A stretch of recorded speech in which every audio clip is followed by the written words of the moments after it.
Education ডিকশনারির পক্ষ থেকে তোমাদের সবাইকে জানানো হচ্ছে আন্তরিক শুভেচ্ছা। আজ আমরা ট্রান্সফরমেশন সেন্টেন্স থেকে একটি খুবই গুরুত্বপূর্ণ একটি গ্রামার টপিকস নিয়ে আলোচনা করব। তো তোমাদের সুবিধার্থে আমরা এখানে লিখে রেখেছি যে আজকের আমাদের যে টপিকসটা নিয়ে আমরা আলোচনা করছি সেই টপিকসটি হচ্ছে সেন্টেন্স স্ট্রাকচারস। সো তোমাদের সুবিধার্থে আমরা এখানে কিছু এক্সাম্পল লিখে দিয়েছি। দ্যাটস ওয়াই যখন আমরা এটা নিয়ে আলোচনা করব সাথে সাথে আমরা এক্সাম্পল গুলো ভালোমতো পড়ে বুঝতে পারবো যে কিভাবে এটি কার সাথে কিভাবে যাচ্ছে। সো আমাদের যে নির্ধারিত টপিক সেই টপিকসে ফিরে আসি, সেন্টেন্স স্ট্রাকচারস। তো তোমরা সবাই জানো যে সেন্টেন্স তিনটি আছে, যে তিনটি দিয়ে আমাদের ট্রান্সফরমেশন সেন্টেন্সের সম্পূর্ণটাভাবে আলোচনা করা হয়। তো তিনটি স্ট্রাকচার কি, সেটি একটি হচ্ছে সিম্পল সেন্টেন্স, কম্পাউন্ড সেন্টেন্স এবং লাস্ট ওয়ান হচ্ছে কমপ্লেক্স সেন্টেন্স।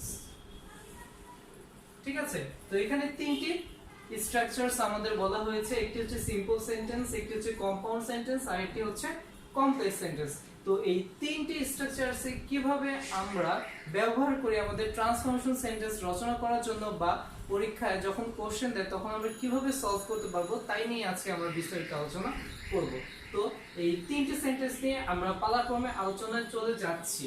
আমাদের ফার্স্ট যেটি সেটি হচ্ছে সিম্পল সেন্টেন্স। তো শিক্ষার্থী বন্ধুরা, তোমাদের সুবিধার্থে আমরা একটি কাজ করি, সেই কাজটি হচ্ছে সিম্পল সেন্টেন্সটা আগে সুন্দরভাবে এটি অর্থ কি সেই অর্থটা আমরা আগে আলোচনা করে নিই।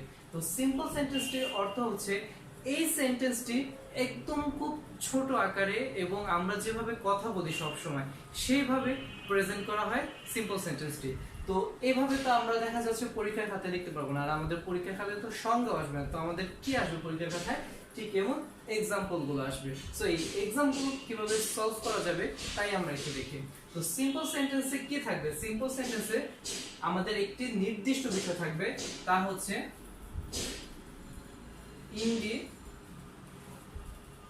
Independence clause. ঠিক আছে, আমাদের একটি ইন্ডিপেন্ডেন্স ক্লজ থাকবে, মানে হচ্ছে কি স্বাধীন বাক্য থাকবে সিম্পল সেন্টেন্সে। স্বাধীন বাক্য বলতে যে বাক্যে একটি মাত্র সাবজেক্ট থাকবে এবং একটি মাত্র ভার্ব থাকবে এবং বাকি অংশ যেটাকে আমরা অবজেক্ট বলি তা থাকবে, সেটি হচ্ছে আমাদের সিম্পল সেন্টেন্স। তো এই এক্সাম্পল গুলোর মধ্যে কোনটি আমাদের সিম্পল সেন্টেন্স সেটি আমরা একটু দেখি। দেখো তো প্রথমে একটা জিনিস লিখেছি, গ্রেস ওপেনড দ্য ডোর। যে এখানে বলা হচ্ছে যে কি দরজাটা খোলার জন্য। এখানে দেখো এটা কিন্তু আমাদের কি নাউন, ঠিক আছে, এবং এটি হচ্ছে আমাদের ভার্ব এবং বাকি যে অংশটা তাকে আমরা অবজেক্ট বলতে পারি। তো একটি নাউন পেয়েছি, একটি ভার্ব পেয়েছি এবং একটি অবজেক্ট পেয়েছি। তো সিম্পল সেন্টেন্সে বলা ছিল একটি ডিপেন্ডেন্স ক্লজ থাকবে যার একটি ভার্ব থাকবে, একটি নাউন থাকবে এবং বাকি যে অংশগুলো যুক্তিসঙ্গত সেই অংশগুলো থাকবে, তাই হচ্ছে সিম্পল সেন্টেন্স। দ্যাটস ওয়াই এটি আমাদের কোন সেন্টেন্স, অবশ্যই সিম্পল সেন্টেন্স। ঠিক আছে, তো আমরা সিম্পল সেন্টেন্সে কি পাচ্ছি, একটি ডিপেন্ডেন্স ক্লজ পাচ্ছি। ঠিক আছে, এখন আমরা চলে যাচ্ছি কম্পাউন্ড সেন্টেন্সে। Compound sentence. ওকে, এই কম্পাউন্ড সেন্টেন্সটা বোঝার জন্য তোমাদের ছোট্ট একটি টার্ম মনে রাখতে হবে। সেই টার্মটা মনে রাখলে তোমরা কি কি কম্পাউন্ড সেন্টেন্স আমাদের আছে তা খুব ইজিলি ভাবে তোমরা জানতে পারবে। তো টার্মটা আমরা একটু দেখি। টার্মটা হচ্ছে ফ্যান বয়েজ। বিষয়টা কি খুব অদ্ভুত না, যে ফ্যান বয়েজ দিয়ে আমরা আসলে কি বোঝাতে চাচ্ছি? আমরা কি এটা বোঝাতে চাচ্ছি যে দেখা যাচ্ছে যে ছেলেরা আছে তাদের খুব মানে কি খুব জনপ্রিয়তা বেশি, এরকম কিছু না, এরকম কিছু না। এটি হচ্ছে আমাদের এই কম্পাউন্ড সেন্টেন্সের মধ্যে কি কি আছে তার প্রতিটি একটি করে অর্থ। কিভাবে দেখো, এফ দিয়ে আমরা এখানে বোঝাই হচ্ছে ফর, এ দিয়ে বোঝাই হচ্ছে আমরা অ্যান্ড, এটা হচ্ছে নর, বি দিয়ে হচ্ছে বাট, ও দিয়ে হচ্ছে অর, ওয়াই দিয়ে হচ্ছে ইয়েট আর এস দিয়ে হচ্ছে সো। দেখো ফ্যান বয়েসে কি কি পাচ্ছি আমরা খুব ইজিলি, কিন্তু এটা আমরা মনে রাখতে পারবো, খুব ইজি মেথড আমাদের মেমোরাইজ করার জন্য। কম্পাউন্ড সেন্টেন্সে কি কি থাকবে, আমাদের ফ্যান ভয়েস থাকতে পারে, তা হচ্ছে এফ দিয়ে হচ্ছে ফর, এতে হচ্ছে অ্যান্ড, এনে হচ্ছে নর, বিতে হচ্ছে বাট, ওতে হচ্ছে অর, ওয়াইতে হচ্ছে ইয়েস, আর এসে হচ্ছে সো। আমরা যখন কোনো সেন্টেন্সে দেখব এই শব্দগুলো আছে, তখন আমরা ফার্স্টে একটু ভেবে নেব যে এটা হয়তো বা কম্পাউন্ড সেন্টেন্স হতে পারে। এখন আমরা কম্পাউন্ড সেন্টেন্সের গঠনে চলে যাই। কম্পাউন্ড সেন্টেন্সের ফার্স্টে কি থাকবে? দুইয়ের অধিক ইন্ডিপেন্ডেন্স ক্লজ থাকবে, দুইয়ের অধিক থাকতে পারে, ঠিক আছে। আর সেকেন্ড হচ্ছে একটি কম্পাউন্ড কনজাংশন থাকবে। তো এখন কথা হচ্ছে কম্পাউন্ড কনজাংশন বলতে আমরা যখন পার্টস অফ স্পিচ নিয়ে আলোচনা করেছিলাম আমাদের পূর্বের ভিডিওতে, তখন আমরা খুব ইজিলি বুঝিয়েছিলাম যে কনজাংশন বিষয়টা কি। এখানে আমরা ছোট করে বুঝাই, কনজাংশন হচ্ছে দুটি নাউন বা দুটি সমজাতীয় প্রোনাউনের মাঝখানে যা থাকে তাই হচ্ছে কনজাংশন, ঠিক আছে। তো আমরা কম্পাউন্ড সেন্টেন্সের দুটি বৈশিষ্ট্য কি কি পাচ্ছি? এক হচ্ছে দুইয়ের অধিক ইন্ডিপেন্ডেন্স ক্লজ থাকবে, আর সেকেন্ড হচ্ছে কম্পাউন্ড কনজাংশন থাকবে। এখন আমরা এক্সাম্পলে চলে যাই। তো এক্সাম্পলে চলে যাই, এখানে দেখো আমাদের এই 2 আর 3 এটাকে আমরা একটুখানি গ্যাপ দিই, ঠিক আছে। কেন সেটা আমরা পরবর্তীতে বোঝাচ্ছি। 4 নম্বরে ফিরে আসি। 4 নম্বরে বলছে যে grace open the door, she looked outside. দেখো গ্রেস ওপেন দ্য ডোর মানে তাকে দরজাটা খুলতে বলা হলো, শি লুকড আউটসাইড, সে বাইরের দিকে তাকালো। আচ্ছা তোমরা একটু ক্লিয়ারফুলি দেখো তো এখানে এই অর্থটা কি সে নিজে বহন করছে কিনা?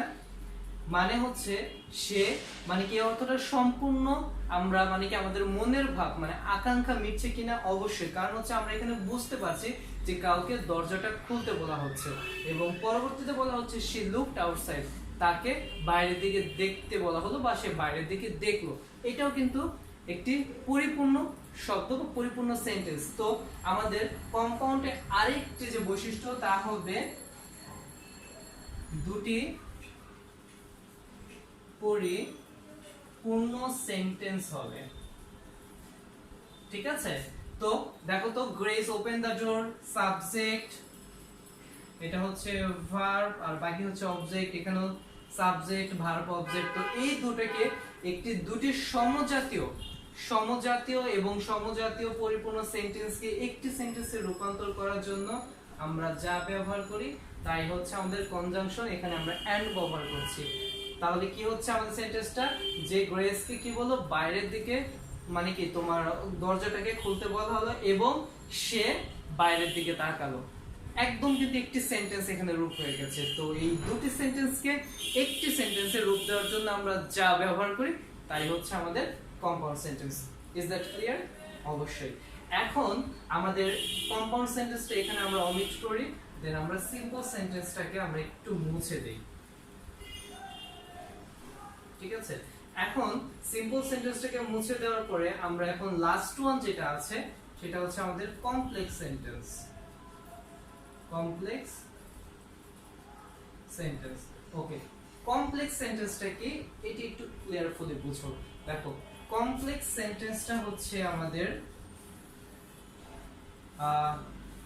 আচ্ছা তোমাদের তো আই থিংক এতটুকু খুব ক্লিয়ারফুলি বোঝা হয়ে গেছে, এবং আই থিংক তোমরা এতটুকু তোমাদের যে নির্ধারিত পেপার আছে সেখানে তোমরা নোটস করে ফেলেছো। দ্যাটস ওয়াই তাহলে আমি এতটুকু মুছে দিচ্ছি, ঠিক আছে। তোমাদের বুঝার এবং আমার বোঝার সুবিধার্থে এটা মুছে দেওয়া হয়েছে, ঠিক আছে। তো এখানে কমপ্লেক্স সেন্টেন্সটা দেখো, কমপ্লেক্স সেন্টেন্স একটু বোঝাই। কমপ্লেক্স সেন্টেন্সে কি থাকবে? প্রথম হচ্ছে একটি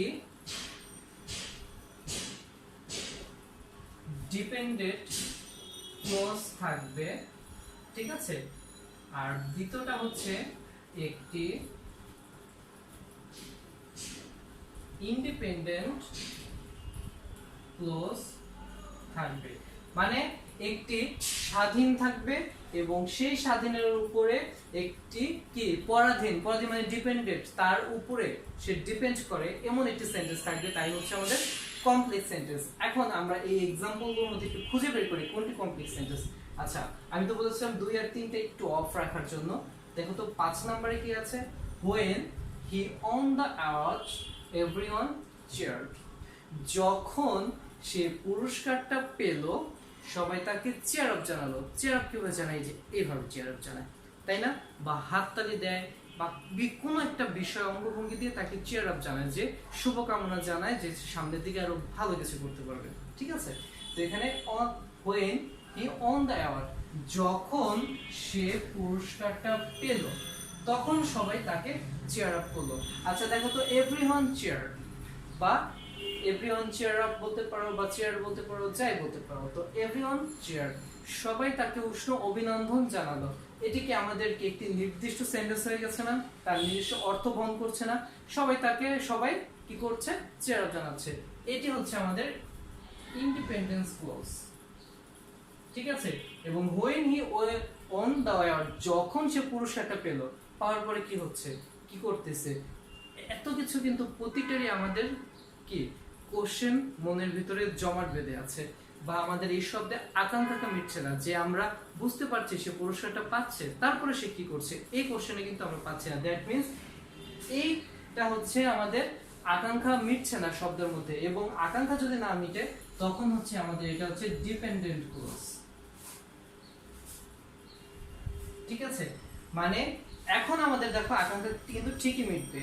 when he won the award, যখন সে পুরস্কারটা পেল, এভরিওয়ান চেয়ার, তখন সবাই তাকে চেয়ার আপ জানালো। এখন কিন্তু খুব ইজিলি ভাবে বোঝা যাচ্ছে যে এই ইন্ডিপেন্ডেন্ট ক্লজের উপর এই ক্লজটা কিন্তু ডিপেন্ড করে আছে। তো আমরা কি পাচ্ছি, একটি ইন্ডিপেন্ডেন্ট ক্লজ পাচ্ছি এবং একটি ডিপেন্ডেন্ট ক্লজ পাচ্ছি। তো ইন্ডিপেন্ডেন্ট ক্লজ এবং ডিপেন্ডেন্ট ক্লজের যে মিলনটা ঘটে বা যে সংস্পর্শ ঘটে, তাই হচ্ছে আমাদের কমপ্লেক্স সেন্টেন্স। একদম ইজি টার্ম। ঠিক আছে, এখন আমরা 1 শেষ করেছি, এখানে আমরা কি 4 শেষ করেছি, 5 শেষ করেছি, 2 আর 3 শেষ করিনি। কেন শেষ করিনি, এতটুকু হচ্ছে তোমাদেরকে এখন বোঝাচ্ছি। দেখো 2 নম্বরে বলছে দ্য টেবিল অ্যান্ড চেয়ার্স। দেখো দ্য টেবিল অ্যান্ড চেয়ার্স, এই দুটি কিন্তু আমাদের কি নাউন। ঠিক আছে, noun, need to be cleaned, তারা চাচ্ছে তাদের পরিষ্কার যেন হয়। তাদের দুটি নাউনের মাঝখানে যা আছে তা হচ্ছে আমাদের এন্ড, মানে কনজাংশন। এখন তোমরা ধরতে পারো এটা হচ্ছে কম্পাউন্ড সেন্টেন্স, বাট না। কম্পাউন্ড সেন্টেন্সে আমরা কি বুঝিয়েছিলাম, কম্পাউন্ড সেন্টেন্সে আমাদের এগুলো থাকবে। হ্যাঁ, এটা হচ্ছে কম্পাউন্ড, এন্ডটা হচ্ছে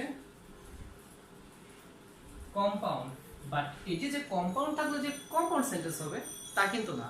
কারণ কম্পাউন্ড সেন্টেন্সে আমরা কি বলেছিলাম, একটি ইন্ডিপেন্ডেন্স ক্লজ থাকবে এবং তার সাথে আমাদের কমপ্লেন্ট যে কনজাংশন গুলো তা থাকবে।